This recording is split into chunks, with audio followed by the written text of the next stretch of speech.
In this video, we're going to see how to calculate required sample size for proportions.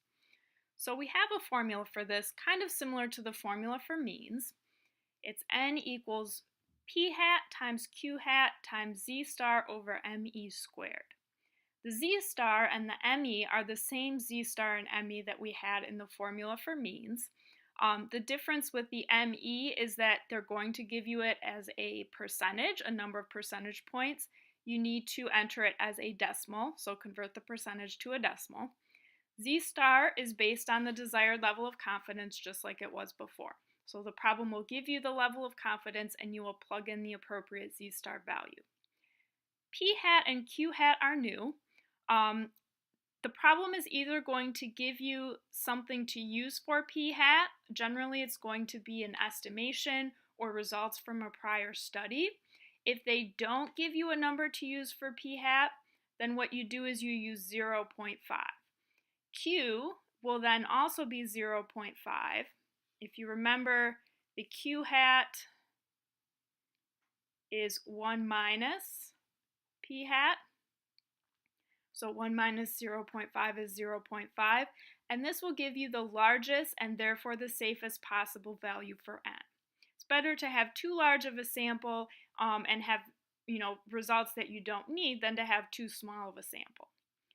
And again, we are always going to round our values up. So if we get a decimal, then no matter what the decimal is, if it's 0.1 or 0.2, we would go to the next highest number.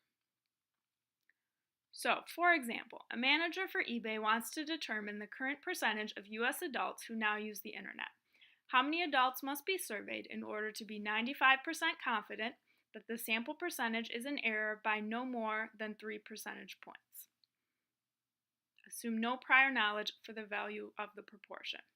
So 3 percentage points is our margin of error, and we want to be 95% confident. Since we have no prior knowledge, then that means our p hat that we're going to use is 0.5. So we're going to plug into the formula. P hat times q hat. Our z star is going to be 1.96.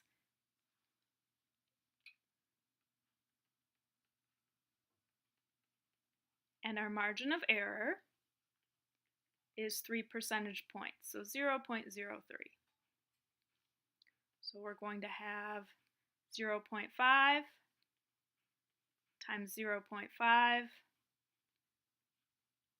times 1.96 divided by 0.03 squared.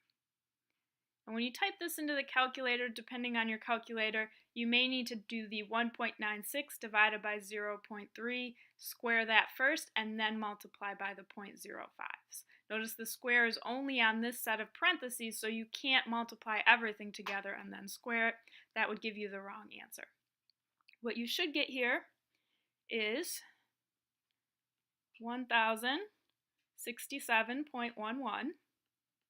And even though it's 0.11, that means I need to survey 1,068 people.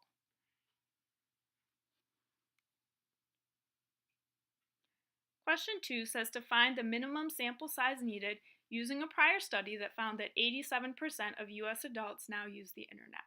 So if we have the prior information about what the percentage is, generally that means that we don't need to sample quite as many people. And so my p hat here is going to be 0.87.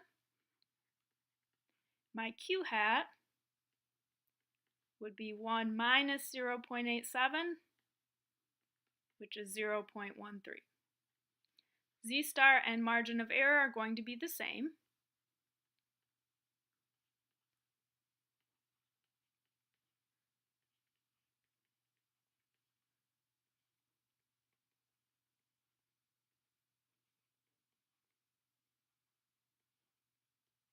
And if you type that into your calculator, you should get 482.76.